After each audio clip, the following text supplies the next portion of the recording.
Just in. Bato, mawawalan ng sweldo.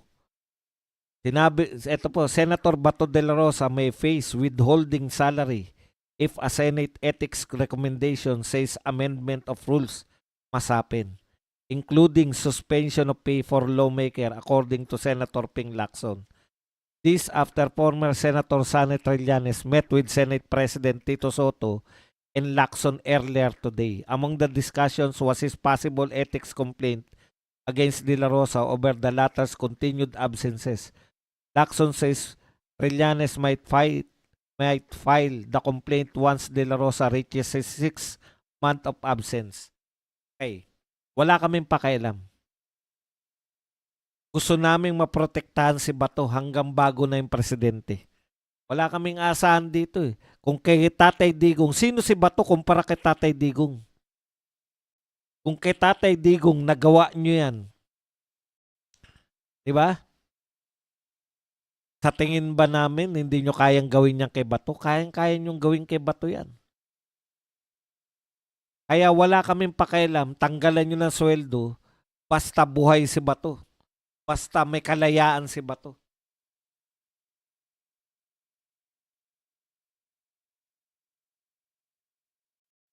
Saka ang tanong ko sa inyo, bakit kayo ano si Trillanes? Kita mo, binisto nyo. Nakikipag-meeting kayo kay Trillanes. Sino po ang nire-represent ni Trillanes? Binago raw nila, magkakaroon sila ng amendment sa rules dahil nakipag-meeting sila kay Trillanes. Napaka-kapangyarihan pala ni Trillanes kung ganun. Wala pong official na title yan ha, si Trillanes. Nakipag-meeting kayo, mawawala na ng sweldo si Bato dahil sa meeting nyo kay Trillanes. Grabe naman ang power pala ni Trillanes sa inyo. Eh yung makipag-meeting ka lang na wala kang posisyon sa Senate President at Senate Pro Tempore.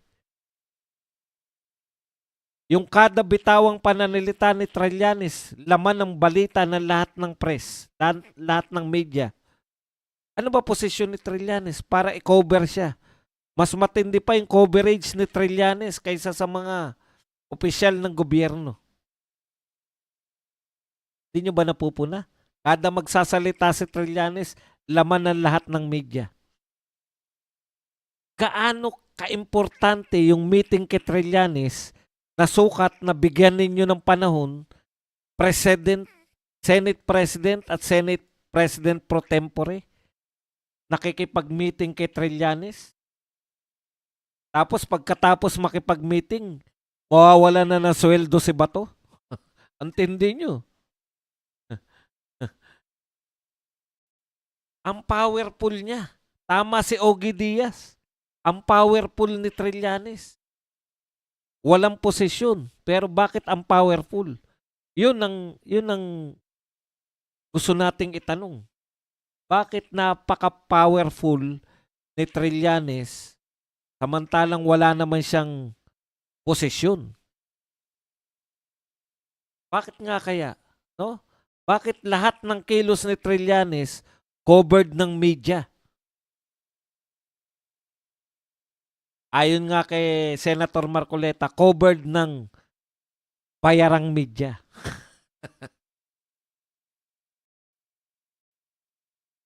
Pero ito ang tanong ko sa inyo, Senate President at Senate President Pro Tempore.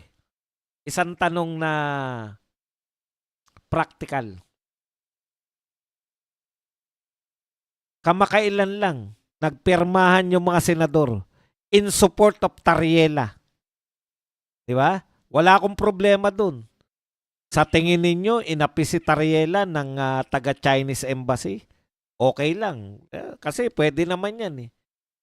Kasi nagbigay naman kayo ng suporta nun kay Tatay Digong, di ba? Okay yan, resolution. Pero ito po ang tanong ko. Kailan po kayo magre-resolution in support of Bato?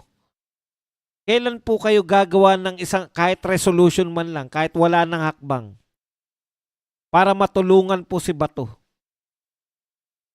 May tangka pong dakipin siya ng taga-ibang entity? Wala man lang ba kayong sabihin nyo man lang na kinukundina namin yung paglilitis, yung pag kakaroon ng warrant of arrest na hindi dadaan sa korte ng Pilipinas. Di po ba? Wala ba kayong ganun?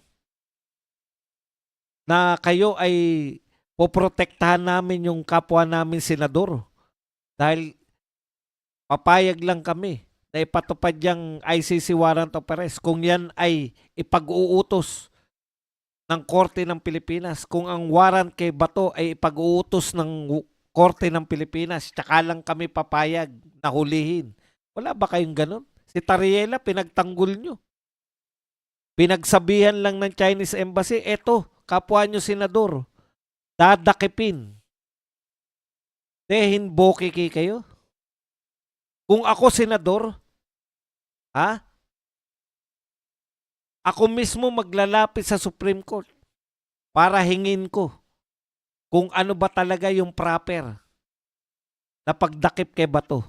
Alam na ng lahat ng tao na ang proper na pagdakip idaan sa local court, Korte ng Pilipinas. Korte ng Pilipinas ang magpapasya kung si Bato ay dadalin sa dahig o hindi. Pero dahil sunod-sunuran kayo sa gustong magpadakip kay Bato doon sa dahig, dahil sa kayo ay walang pakialam kay Bato, ang pinoproblema lang nila kay Bato kung suswelduhan ba o hindi.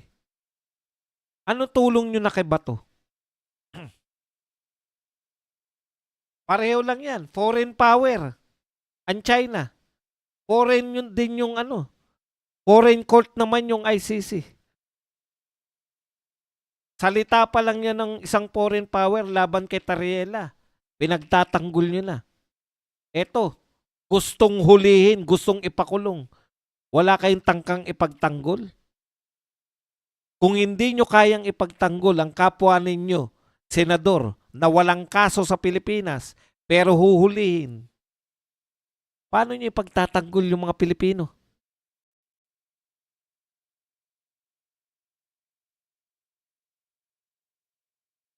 Yan lang po ang tanong ko eh. Paano nyo ipagtatanggol yung pangkaraniwang Pilipino kung mismong senador hindi nyo kayang ipagtanggol? Binoto na ng milyong-milyong Pilipino yan, si Bato ha. Paano yung hindi binoboto ng milyong-milyong Pilipino? Paano pag may kukuha sa isang vlogger na taga-ibang bansa, paano nyo ipagtatanggol? Pamimigay nyo? Dapat kayo yung numero unong kumu-question. Natatandaan ko noon, lumapit yung mga yan sa mga, may time, nakalimutan ko na yung sama-sama ang tawag nga sa inyo, Macho Black, di ba? Si Tito Soto, si Drilon. Nakalimutan ko na yung mga kasama nila. Meron silang pumunta sa Supreme Court eh. Naghatid sila ng kung anumang balita doon. Nakalimutan ko lang kung ano yung kung ano yung usapin yun, yung dinala nila sa Supreme Court. Tapos yan lang ang nyo kay Bato. Pag-uusapan kung no work, no pay. Kalokohan naman yan. Ipagtanggol nyo yung senador na binoto. Binoto ng milyong-milyong tao. Questionin nyo man lang yung ginagawa sa kanya sa Supreme Court.